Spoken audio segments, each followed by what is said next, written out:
The suns of Ravix cast their merciless glare across the desert planet's surface, bathing the ancient amphitheater in harsh orange light.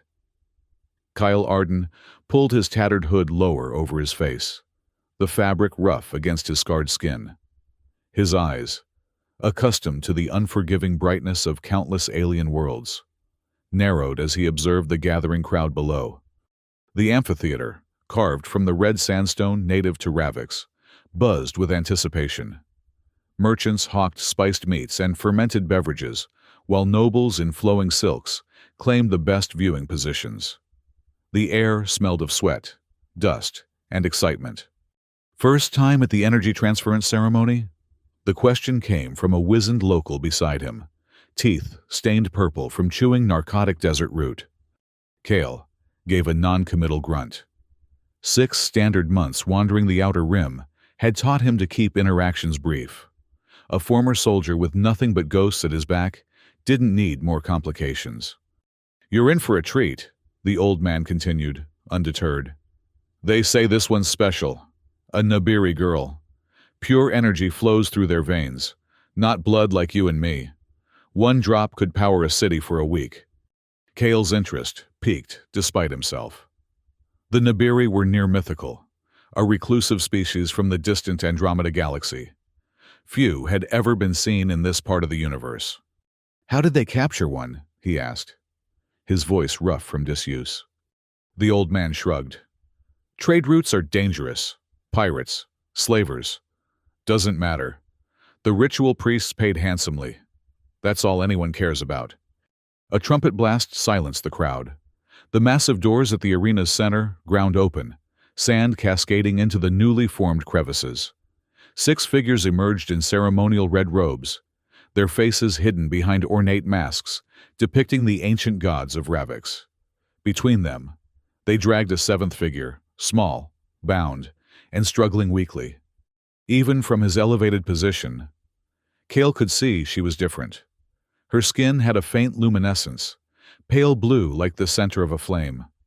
Her hair, if it could be called that, undulated gently, defying gravity as though suspended in water. Most striking were her eyes, large, entirely white, with no visible pupils.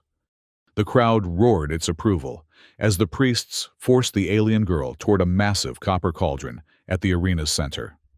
Steam rose from its surface, water already brought to boiling point by heating elements beneath the sand. "The energy transference begins," announced a voice that echoed throughout the amphitheater. "Witness as we harvest the essence of the universe itself to bring prosperity to Ravix." 2 priests lifted the alien girl, who now thrashed desperately against her restraints. Her mouth opened in what must have been a scream, though no sound reached Kale's ears over the crowd's cheering. Something cold settled in Kale's stomach. He had seen death in many forms during his military service: clean kills in battle, messy executions, even torture. But this felt different. This was ritual sacrifice disguised as entertainment. As the priests prepared to lower the girl into the boiling water, her head suddenly snapped up. Those pupilless white eyes seemed to search the crowd until, impossibly, they locked directly onto Kale's. Then he heard it, not with his ears but inside his mind. "Please, help me. They want to boil me alive to absorb every drop of my energy. I don't want to die like this." The voice was melodic yet desperate, echoing with harmonics no human vocal cords could produce. "I can see your heart, soldier. You've killed, but never without reason. Never for sport or ritual. Please." Kale's hand instinctively moved to his concealed blaster. He had no stake in this world's customs, no allegiance to its people. His plan had been to refuel his small ship and continue his aimless journey across the stars, leaving the ghosts of his past further behind with each jump. But those eyes held him transfixed, and something long dormant stirred within him. The priests began to chant, lowering the girl slowly toward the bubbling water. The crowd's excitement reached fever pitch. "Damn it!" Kale muttered. Then he stood. In one fluid motion, He drew his blaster and fired 3 precise shots. The first hit the sand directly before the lead priest, causing him to stumble backward. The second struck the chain suspending the cauldron, sending scalding water cascading across the arena floor. The third disabled the nearest security drone, hovering above the proceedings. Chaos erupted instantly. Spectators scrambled in panic while security forces converged on his position. Kale was already moving, vaulting over seats and using the confusion to his advantage. He reached the arena floor as the priests regrouped around the alien girl. Their ceremonial facade had dropped, revealing the calculating opportunists beneath. The lead priest, distinguished by elaborate gold embroidery on his robes, pulled a vibroblade from his sleeve. "Interfering with the sacred ritual is punishable by death, off-worlder," he spat. Kale didn't waste breath on a response. He fired again, striking the priest's hand and sending the weapon spinning away. The other priests backed away, their religious fervor apparently insufficient motivation to face an armed combatant. Only when he reached the girl did Kale realize how small she was, barely reaching his chest. Up close, the luminescence of her skin was more pronounced, pulsing subtly with her rapid breathing. "Can you run?" he asked tersely, using his vibroblade to cut her bonds. She nodded, those strange white eyes never leaving his face. "Then stay close." The arena's security forces had organized now, taking up positions at each exit. Civilian spectators had mostly cleared out, leaving a more dangerous situation. No innocence meant no restraint. Kale assessed their options in an instant, military training taking over. "When I move, you move. Understand?" The girl nodded again. He fired several shots in rapid succession, targeting the arena's ancient lighting system. As massive illumination panels crashed down, plunging sections into darkness. Kyle grabbed the girl's wrist and sprinted toward the maintenance tunnel he'd noted during his earlier reconnaissance. Security forces opened fire, energy bolts scorching the sand around them. Kale felt one graze his shoulder, but didn't slow. The girl kept pace surprisingly well, her feet barely seeming to touch the ground. They reached the maintenance tunnel, just as a security officer blocked their path. Kale didn't break stride, lowering his shoulder and driving the man back into the wall with bone-jarring force. A quick strike to the temple ensured he wouldn't follow. The tunnel was narrow and poorly lit, perfect for their escape. They ran for what seemed like kilometers, the distant sounds of pursuit gradually fading behind them. When they finally emerged, they were in the lower markets of Ravik City, a labyrinthine warren of stalls and dwellings carved directly into the sandstone cliffs. The twin suns were setting now, casting long shadows across the desert metropolis. "We need to keep moving," Kale said, pulling his hood lower. "They'll have drones scanning the city by now." The girl spoke for the first time, her actual voice even more otherworldly than her mental projection. Musical tones, layered upon each other like harmonics from multiple instruments. "Why did you help me?" she asked. Kale kept walking, guiding them deeper into the market crowd. "You asked," he said simply. "Many have asked for my help before." "I seldom answered," she responded, her strange syntax highlighting her alienness. "I am Lyra, of the Nibiru. Kale, former Galactic Alliance Special Forces." He offered no more information as he navigated the winding alleys. Years of training, keeping his movements casual despite their urgency. "The priest spoke truth about one thing," Lyra said after a while. "My energy is valuable, more than they know." "Is that why they wanted to boil you? To extract it somehow?" She nodded. "An ancient ritual, primitive but effective. Heat accelerates the separation of energy from physical form. They would have captured my essence drop by drop as I died." Kale suppressed a shudder.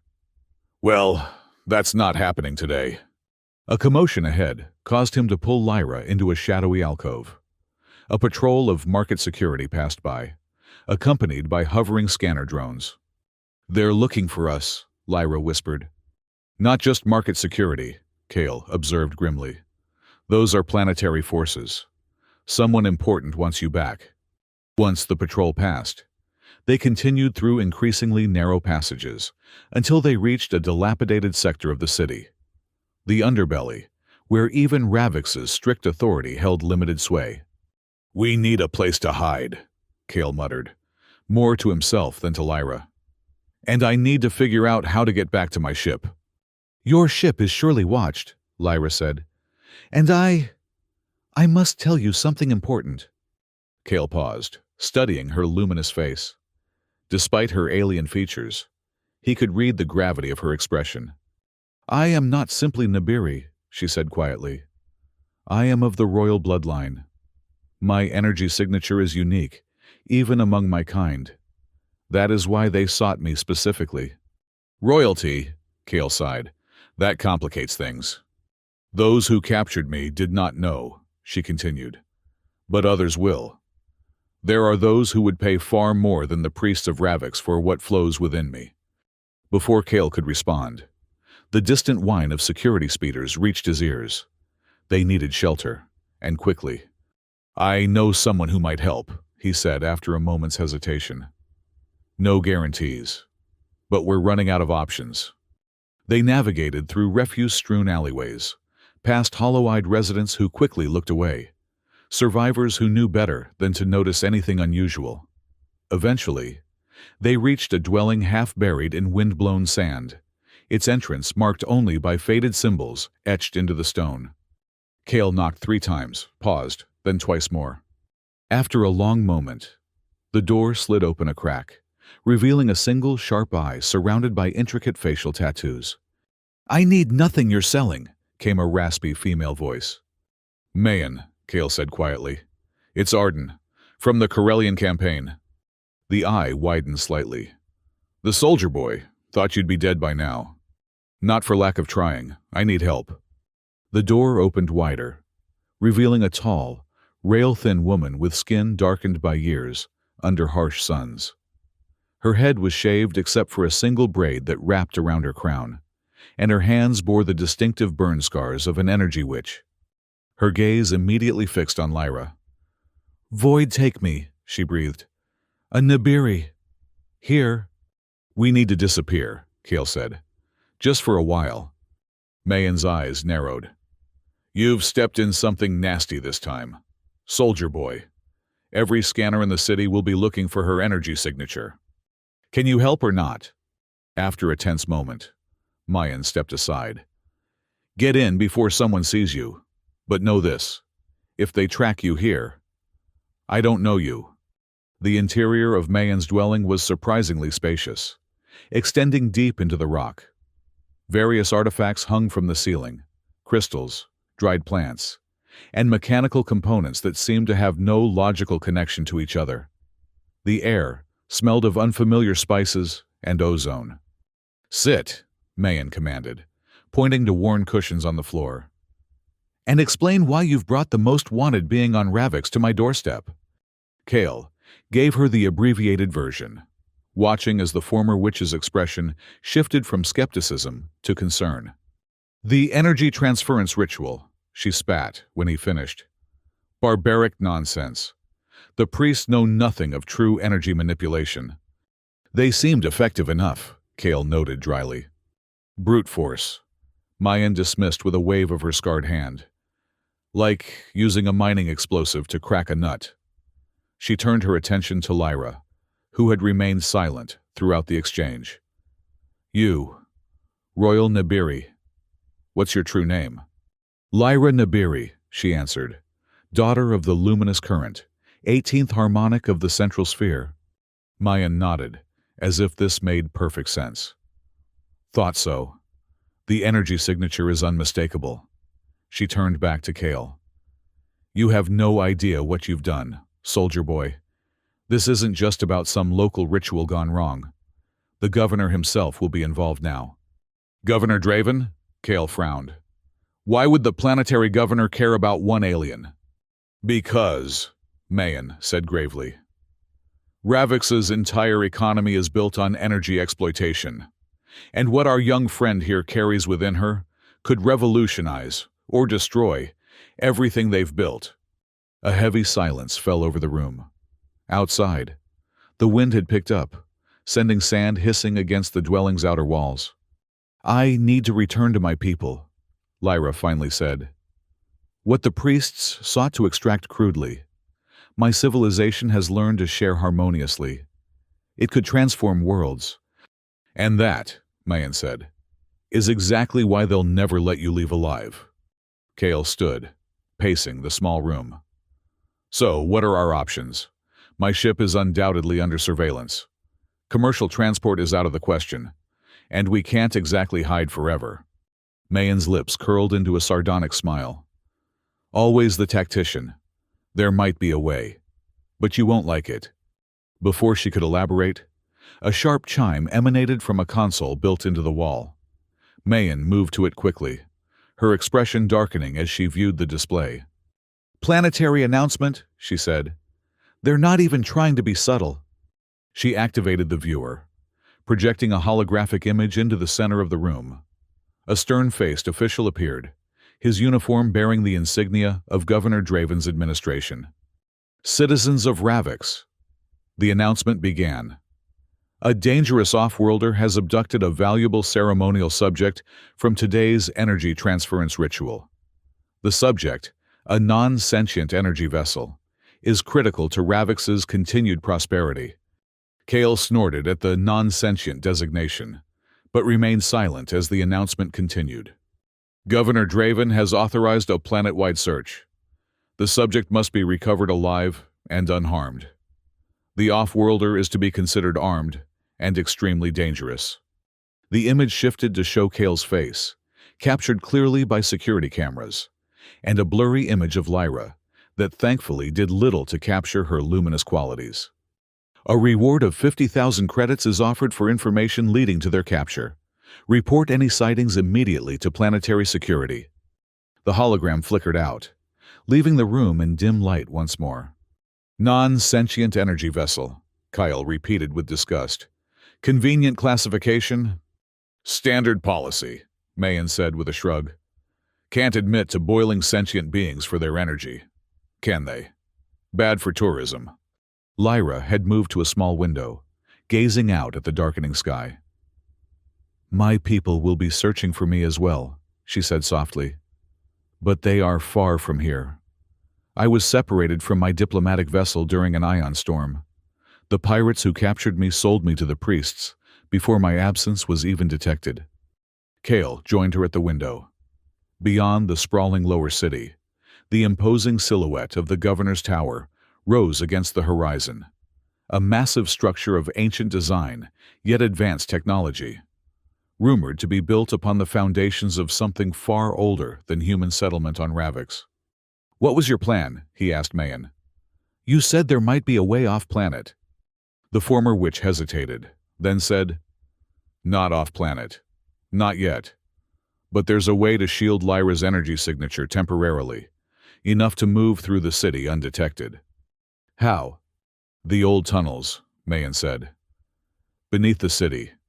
They're lined with crystalline formations that naturally disrupt energy readings. Smugglers use them occasionally, but they're largely forgotten. Dangerous, too. Not all of Ravix's original inhabitants are gone."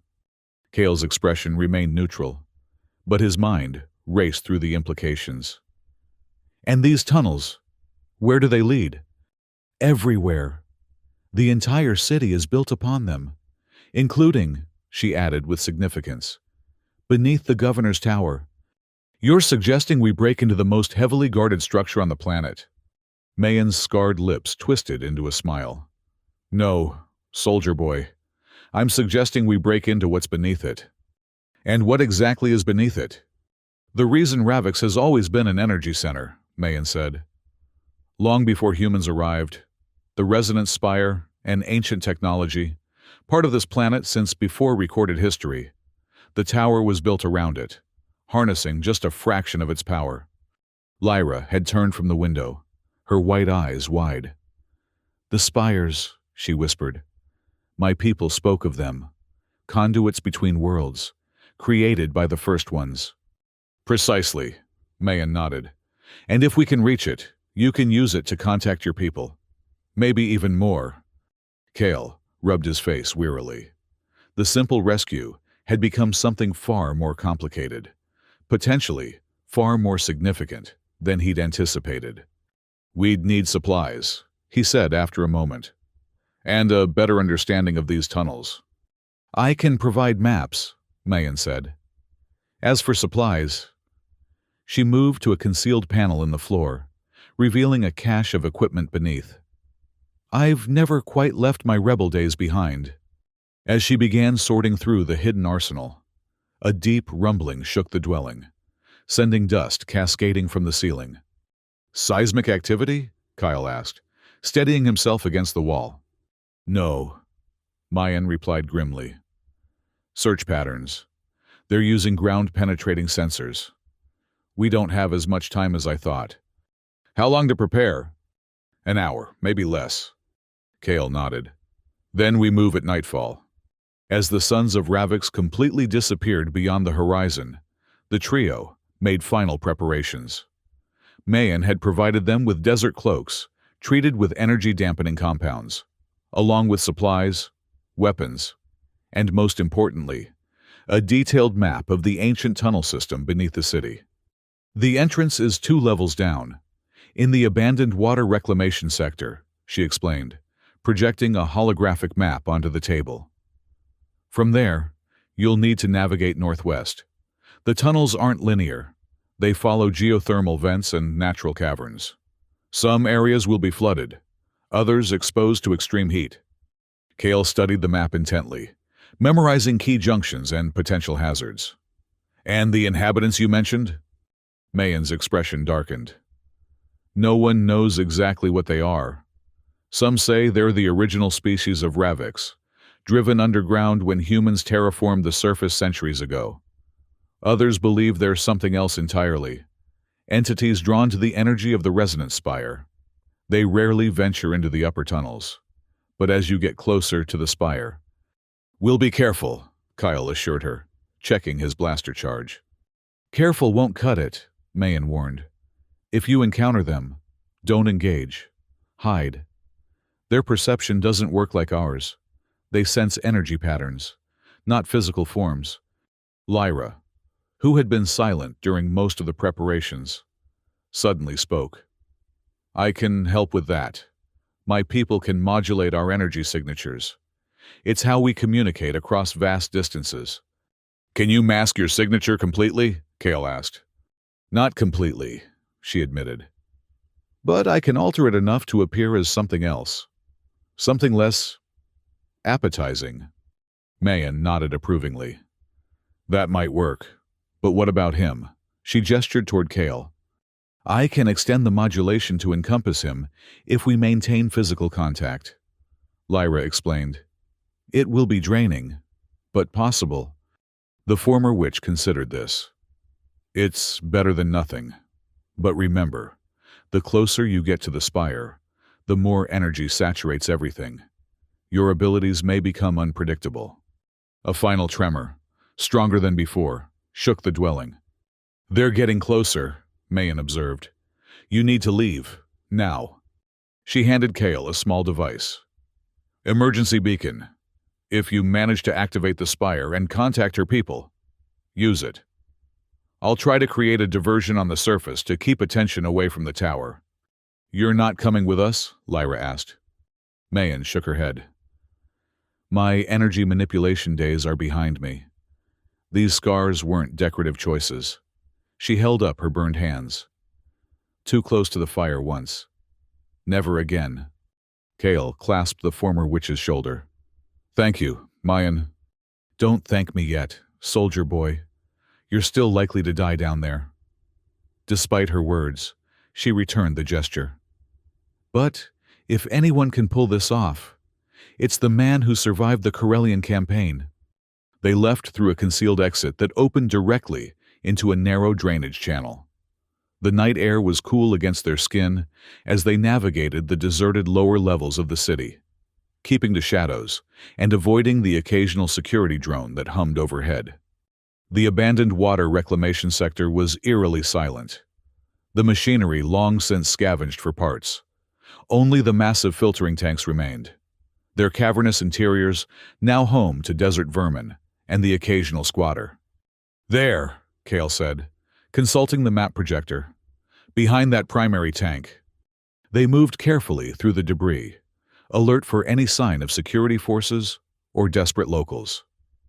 The entrance to the tunnels was well concealed, a maintenance hatch that had been deliberately obscured by rubble.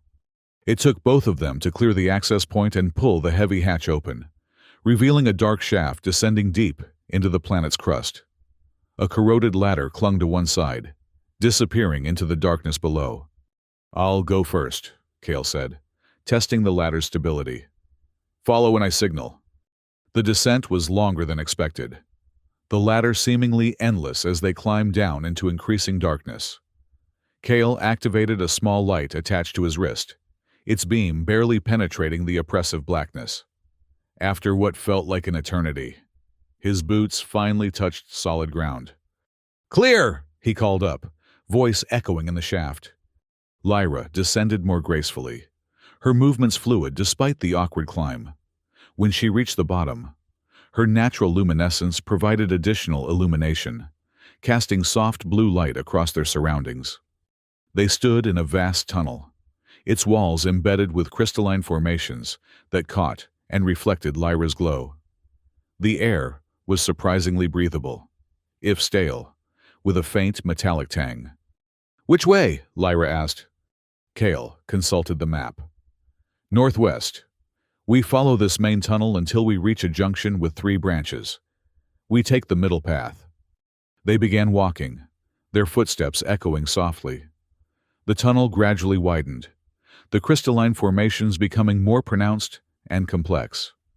Occasionally, smaller passages branched off, some natural, others clearly artificial. "These were created by different species," Lyra observed, running her fingers along the wall. "I can feel the energy signatures, layered, like geological strata. Some are impossibly ancient." "How many civilizations have risen and fallen on this planet?" Kyle wondered aloud. "Many," she replied.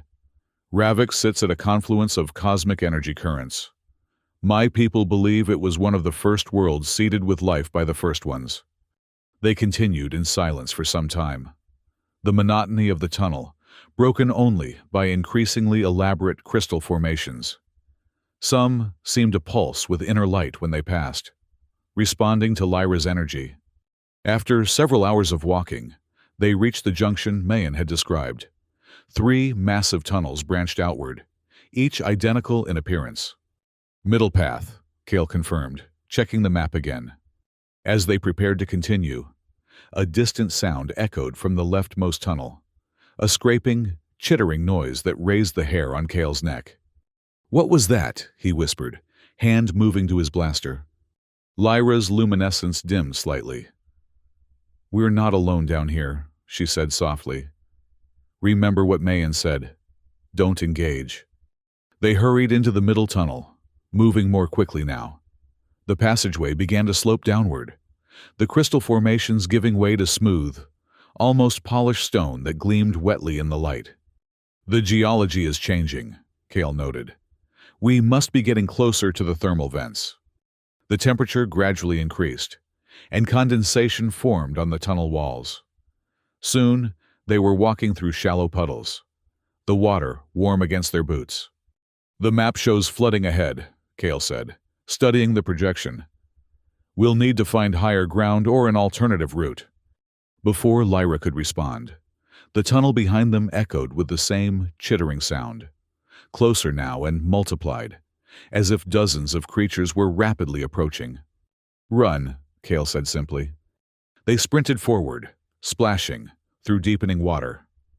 The tunnel curved sharply, then opened into a vast cavern. Bioluminescent fungi clung to the ceiling, bathing the space in eerie green light that reflected off a subterranean lake occupying most of the chamber. "There's no way around," Lyra said, scanning the perimeter. "We'll have to swim."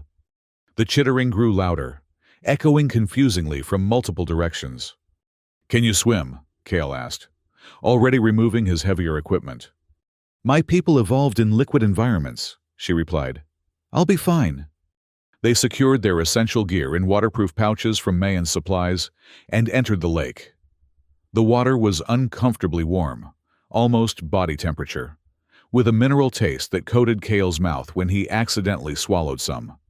Stay close, he instructed, as they began swimming toward the far shore, barely visible in the dim fungal light. Halfway across, Lyra suddenly stopped, treading water. Something's coming, she whispered. From below, Kale couldn't see anything in the murky water, but he felt it. A subtle pressure change, as if something massive was displacing water beneath them. Swim, he urged, now. They surged forward with renewed urgency. Behind them, the surface of the lake bulged upward, then erupted as something breached, something enormous and serpentine, its body covered in bioluminescent patterns that pulsed hypnotically. Kale risked a glance back and immediately wished he hadn't. The creature towered above the water, its elongated head swiveling toward them with predatory precision. It had no visible eyes, but sensory appendages quivered along its jaw, clearly tracking them. It's sensing our energy, Lyra gasped between strokes. I'll try to mask us. She grabbed Kale's arm, and immediately he felt a strange tingling sensation spread through his body. The water around them seemed to momentarily distort, as if light itself was bending. The creature hesitated, its head weaving back and forth in apparent confusion. Then, with shocking speed, it plunged back beneath the surface. Did it work? Kyle asked, still swimming frantically. Temporarily, Lyra replied, her voice strained with effort. But it's still hunting. It knows something is here, just not what or where. We need to reach shore before I can't maintain the masking. They swam with desperate energy, the shore maddeningly slow to approach. Kale could feel something moving beneath them, circling, searching. The pressure of Lyra's hand on his arm increased, her fingers digging into his skin. Just as they neared the shallows, Lyra gasped. I can't, she began. Then her grip faltered. Instantly, the water behind them erupted again as the creature surfaced, this time much closer. Kale shoved Lyra toward the shore with all his strength, then turned to face the predator, drawing his blaster from its waterproof holster. The creature lunged, jaws distending to reveal rows of translucent teeth. Kale fired repeatedly, each shot striking true, but seeming to cause only momentary pain rather than serious damage. The energy bolts dissipated across the creature's hide, absorbed by whatever bioluminescent system covered its body. As the massive jaws descended toward him, Kale dove deep, the creature's teeth closing on empty water. He swam beneath it, trying to reach the shore from another angle, lungs burning from the exertion. When he surfaced, gasping for air, he saw Lyra standing at the water's edge, her hands outstretched toward the creature. Her entire body pulsed with intensified light, and the air around her seemed to shimmer with energy. The lake predator had turned its attention to her, apparently drawn by the sudden energy surge. It reared back, preparing to strike, then froze, its bioluminescent patterns suddenly synchronizing with the pulses emanating from Lyra. For a long, tense moment, predator and prey remained locked in what appeared to be silent communication. Then, slowly, the creature sank back into the lake, disappearing beneath the surface with barely a ripple. Kale dragged himself onto shore, chest heaving. What did you do? He managed between breaths. Lyra swayed slightly, the intense glow fading from her skin. Communicated, she said simply. All life responds to energy patterns. I matched its frequency, then gradually altered it to something calming. You spoke to it? Not with words, with resonance. She offered her hand, helping him to his feet. It's an ancient life form, probably here since before this planet had a breathable atmosphere. It's never encountered a Nibiru before. Kale shook his head in amazement. Remind me never to play cards with you. That's one hell of an ace up your sleeve. It was dangerous, she admitted. Using my energy so openly, everything in these tunnels will have felt it. We should move quickly now. They retrieved their gear and continued through a narrow passage leading out of the cavern. The tunnel began to slope upward again, the humid air gradually giving way to increasing heat. Soon they were both sweating, the temperature rising to uncomfortable levels. "We're approaching the thermal vents," Kale said, consulting the map. According to Mayan's notes, this section runs parallel to a magma chamber. The tunnel walls here were different, dark, glassy stone that occasionally revealed veins of what looked like molten metal flowing within. The heat was almost unbearable now, radiating in visible waves. "We need to move faster," Lyra urged, her luminescence dimming in the intense heat. "My physiology isn't adapted to these temperatures." They increased their pace, practically jogging through the superheated passage. Kyle's throat burned with each breath, the air so hot it seemed to scorch his lungs. Beside him, Lyra's steps became increasingly unsteady. "Not much further," he encouraged, supporting her with one arm. "The map shows a cooling junction ahead."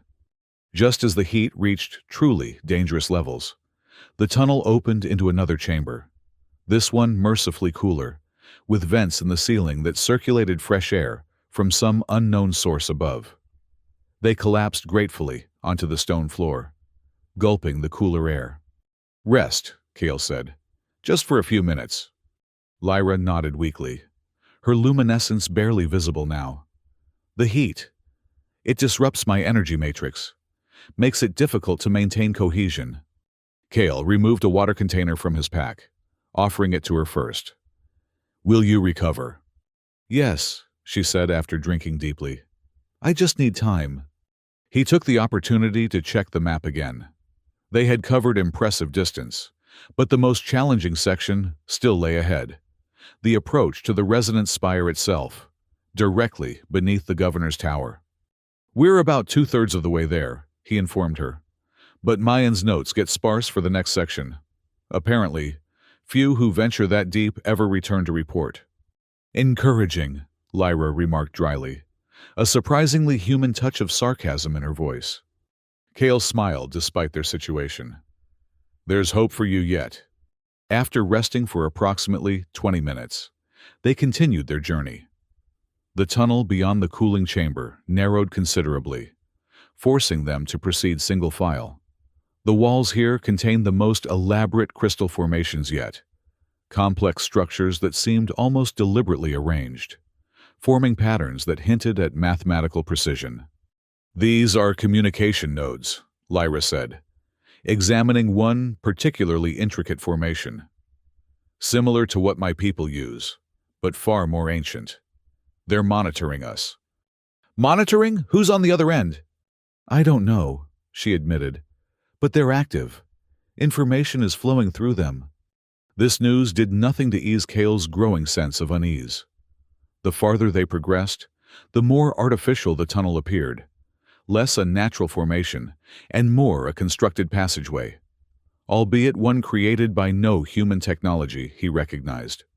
After another hour of careful progress, they reached what appeared to be a dead end, a smooth wall of the same glassy black material they'd encountered in the thermal section. "This can't be right," Kyle muttered, checking the map again. "The tunnel should continue." Lyra approached the wall, studying it closely. "It's not solid," she said after a moment. "It's responsive." She placed her palm against the surface, and immediately, lines of soft blue light spread outward from her touch, forming intricate patterns across the entire wall. "What did you do?" Kyle asked, tensing. "Nothing," she replied, equally surprised. "It's reading my energy signature." The patterns continued to spread and evolve, becoming increasingly complex. Then, without warning, the entire wall simply vanished, revealing a vast space beyond. They stood at the threshold of what could only be described as a cathedral-like chamber, so massive that their lights couldn't illuminate its boundaries. The floor sloped gently downward toward a central point where a column of pure energy rose from floor to ceiling. A pillar of shifting light that pulsed with colors Kale could barely comprehend. "The resonance spire," Lyra whispered reverently. Around the base of the energy column, complex machinery of unknown origin formed concentric rings, technology that appeared both impossibly ancient and advanced beyond anything in current use. The air hummed with power, making Kale's teeth vibrate and causing the hairs on his arms to stand on end. Most disturbing, however, were the figures moving around the machinery, humanoid in basic shape, but clearly not human. Their bodies seemed partially transparent, with internal structures visible as shifting patterns of light. They moved with fluid grace, manipulating controls that responded to mere gestures. "What are they?" Kale whispered, instinctively drawing back into the tunnel entrance. "The custodians," Lyra replied, her voice filled with wonder. "My people thought they were extinct, beings evolved beyond physical form, tasked with maintaining the network of spires across the galaxies. Are they dangerous? Not inherently, but they serve the spires. Not any biological species. They may see us as irrelevant, or as intruders." As if hearing her words, one of the custodians turned toward them. It had no discernible face, yet Kale felt the weight of its attention like a physical force. It made a gesture to its companions, and suddenly, all activity around the spire ceased, every custodian focusing on the tunnel entrance. "I think we've been noticed," Kale muttered, tension coiling in his muscles. Before either could decide on a course of action, a new sound echoed through the chamber, the unmistakable clatter of armored boots on stone, coming from a passage on the far side. "Planetary forces," Kale hissed, recognizing the rhythm of military formation. "They must have access from the tower above." The custodians reacted instantly, their forms blurring as they moved with impossible speed toward the source of the disturbance. The chamber erupted in flashes of energy as weapons fire met whatever defenses the custodians possessed. "This is our chance," Kale said, grabbing Lyra's arm. "While they're distracted, get to the spire." They sprinted across the chamber, keeping low. The conflict at the far entrance had escalated, with more troops pouring in, and the custodians responding with increasingly powerful energy discharges. Neither side seemed to notice the two figures racing toward the central column. As they neared the spire, the energy emanating from it became almost overwhelming, a physical force pushing against them. Lyra, however, seemed to grow stronger in its presence, her luminescence intensifying to match the spire's pulse. "What do we do now?" Kale shouted over the cacophony of battle. "I need to connect with it," Lyra replied. "Establish resonance. If I can align my energy signature with the spire, I can send a message to my people, maybe even create a transport conduit." "Do it quickly," Kale urged, taking up a defensive position. "I don't think either side is winning that fight, which means they'll notice us soon enough." Lyra approached the innermost ring of machinery, her hands hovering over controls that responded to her proximity. The symbols illuminating the panels were unlike anything Kale had seen. Not quite language, more like mathematical expressions, rendered in 3 dimensions. Yet Lyra seemed to understand, her fingers dancing across the interfaces with increasing confidence. The spire's energy column fluctuated in response, its colors shifting toward the same blue hue as Lyra's luminescence. A sudden shout drew Kale's attention back to the far entrance. The battle had paused, and a figure was striding forward through the ranks of armored troops, a tall, imposing man in the elaborate uniform of Ravix's planetary governor. "Governor Draven," Kale muttered, raising his blaster. The governor's voice carried easily across the chamber. "Stand down, off-worlder. You have no idea what forces you're interfering with." Beside him stood one of the ritual priests from the arena, whispering urgently in the governor's ear. The custodians had withdrawn to defensive positions around the spire, seemingly unwilling to escalate the conflict further. "Lyra," Kale called over his shoulder. "Whatever you're doing, do it faster." I need more time, she replied, her voice strained with concentration. The spire has been modified. There are restrictions I need to bypass. Governor Draven continued his advance, flanked by elite guards. The Nibiri girl belongs to Ravix now, he proclaimed. Her energy will fuel our civilization for generations. Surrender her, and perhaps I'll allow you to leave this planet alive. Generous offer, Kale replied sarcastically. Taking careful aim, I'll pass. He fired.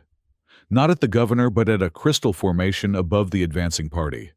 The shot struck true, sending crystalline shards raining down and temporarily halting their progress. Lyra, he urged.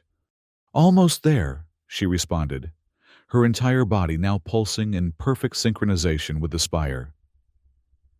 I've established initial resonance, but the connection is unstable.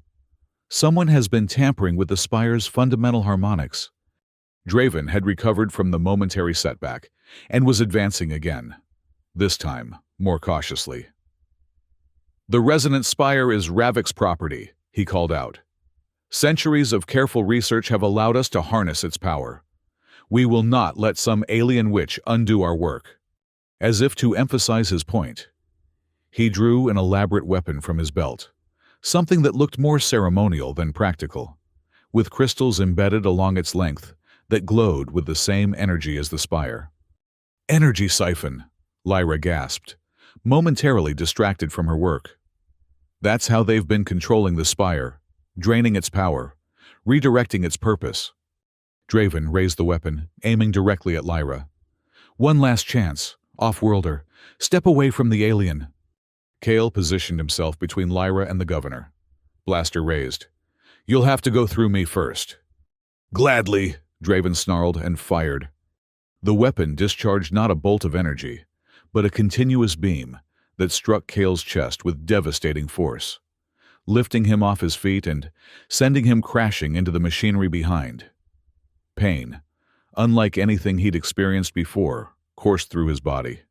Not just physical agony, but something deeper, as if the energy itself was attempting to unravel his very essence. Through a haze of pain, he saw Draven advancing, the siphon weapon recharging for another blast.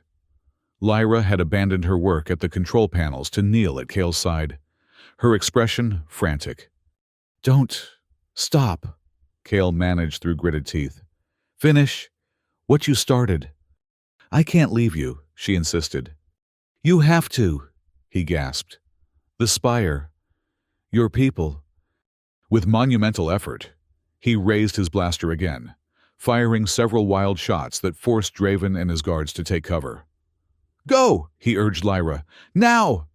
Reluctantly, she returned to the controls, her movements now desperate and urgent.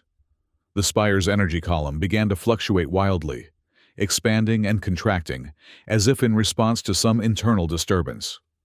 Draven emerged from cover, the siphon weapon fully recharged. You're too late, he called out triumphantly. The spire responds only to authorized energy signatures now. Your alien manipulations will fail. As if to prove him wrong, the spire suddenly flared with blinding intensity, the energy column expanding dramatically. The custodians, who had remained passive during the confrontation, now moved with purpose, forming a protective circle around Lyra and the inner control ring. Draven's expression shifted from confidence to alarm. Stop her, he commanded his troops. The spire is destabilizing. Guards rushed forward, only to be repelled by the custodians, who now wielded the spire's energy with devastating precision. The chamber became a chaos of energy discharges and weapons fire.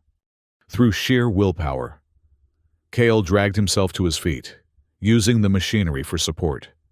Every movement sent fresh waves of agony through his body. But he forced himself toward Lyra, determined to protect her for these final crucial moments. It's working, she called out, her voice barely audible over the din of battle. I've established a connection with my people's network, but the spire's containment is failing. Draven's modifications have compromised its stability. The energy column had now expanded to twice its original diameter, its color shifting rapidly through spectrums, both visible and beyond human perception. The very air seemed to crack with power, and the chamber's crystalline elements began to shatter one by one. "What happens if it fully destabilizes?" Kale shouted, finally reaching her side. "Total energy cascade," she replied grimly.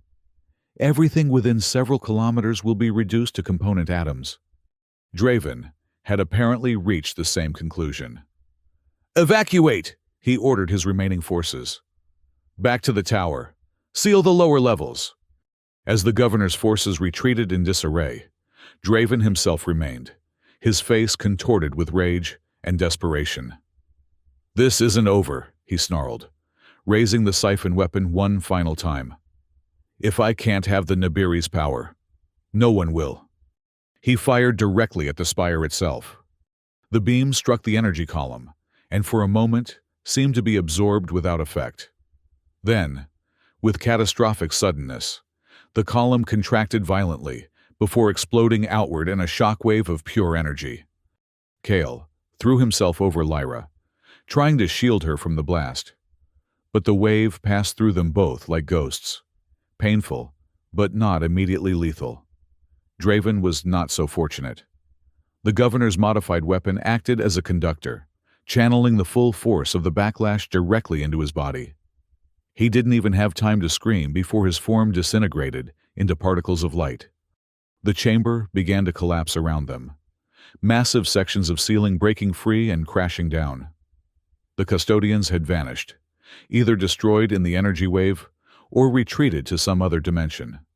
"We need to get out of here," Kale urged, pulling Lyra away from the controls. "No," she resisted. "The connection is established but fragile. If I leave now, it collapses. If you stay, you die." "Not necessarily," she said, her expression resolute. "My people are responding. They're trying to stabilize the conduit from their end, but I need to remain in physical contact with the spire to complete the process." A tremendous crack appeared in the chamber floor, a fissure that rapidly widened toward them. They had minutes at most before the entire structure collapsed. "Then I'm staying too," Kale decided. "You can't," she insisted. "Human physiology can't survive direct exposure to the spire's unshielded energy." "Neither can yours, from the looks of it," he countered, noting how her luminescence was flickering erratically. "I have a better chance than you. Please, Kale," she begged. "You've done enough. More than enough. Save yourself." Another section of ceiling crashed down nearby, emphasizing the urgency of the situation. The spire itself had become a maelstrom of energy, the controlled column now a chaotic vortex that threatened to consume everything around it. "Give me the emergency beacon," Lyra demanded, holding out her hand. Reluctantly, Kale retrieved Mayan's device from his pack and placed it in her palm. "Mayan will understand," Lyra said. "She knows what the spire truly is, what it means for all worlds."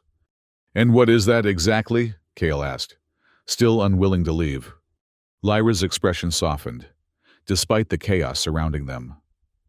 "Hope, Kale, connection. The spires were never meant to be exploited for power. They were built to unite sentient life across the cosmos."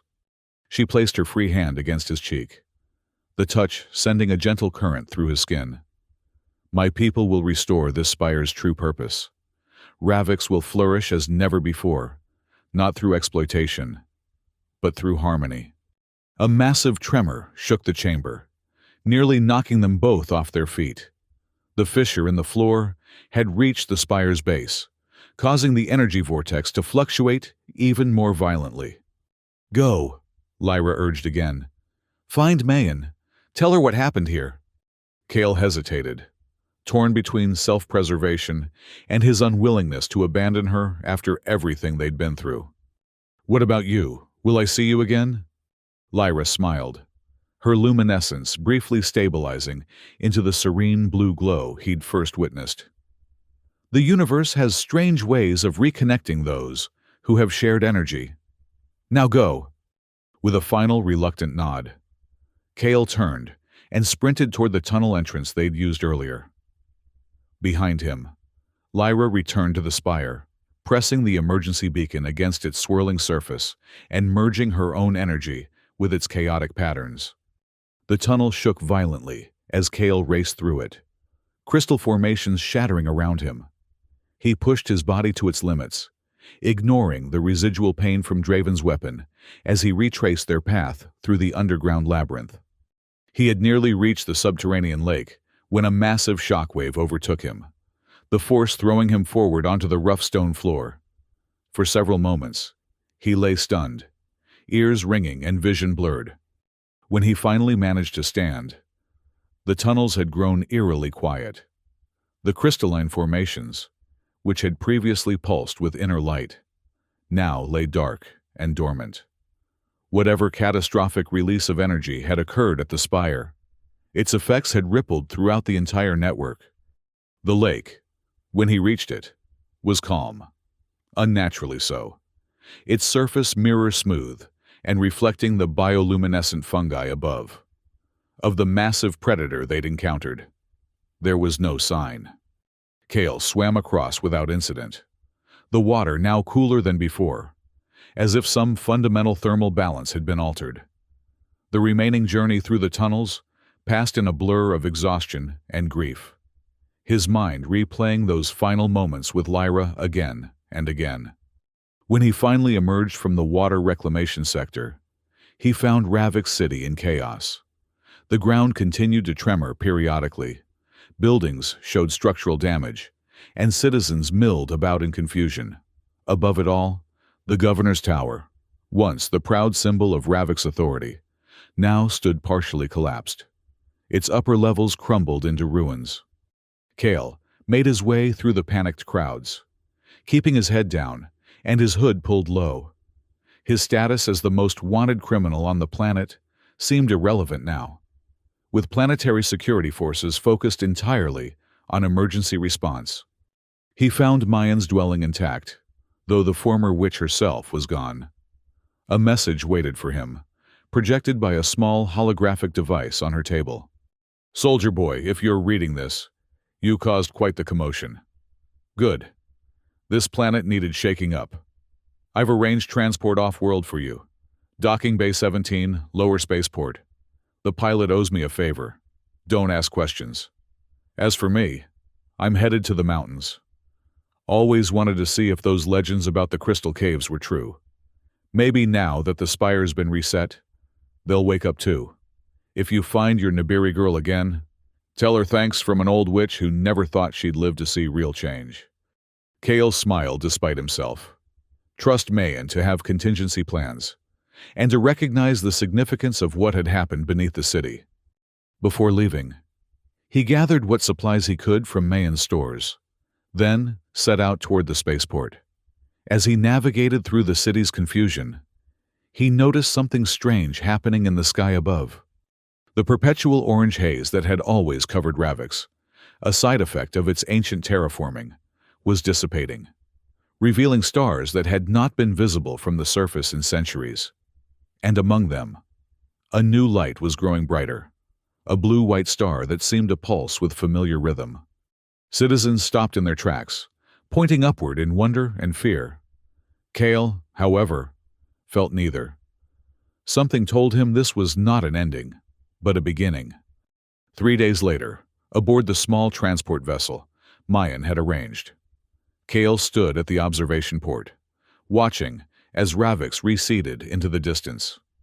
Reports filtering through the ship's communication system told of remarkable changes sweeping the planet, unprecedented energy stability, crystalline formations growing spontaneously throughout the desert, and most significantly, a massive energy column now visibly rising from the ruins of the governor's tower, reaching into the atmosphere like a beacon. The ship's pilot, a grizzled veteran of the space lanes, joined him at the viewport. "Never seen anything like it," she remarked. "They're saying it's some kind of natural phenomenon, energy vortex or something." "Or something," Kale agreed quietly. "You got business out here in the rim sectors?" she asked casually, too experienced to pry directly. Kale's gaze remained fixed on the distant blue column, now barely visible, as they prepared for their first jump to hyperspace. "Not business," he said finally. "More like a reunion." The pilot nodded sagely. "Best kind of journey." As the ship's engines powered up for the jump, Kale felt a familiar tingling sensation, a gentle current running across his skin, reminiscent of Lyra's touch. The sensation was accompanied by a voice, not heard with his ears, but resonating directly within his mind.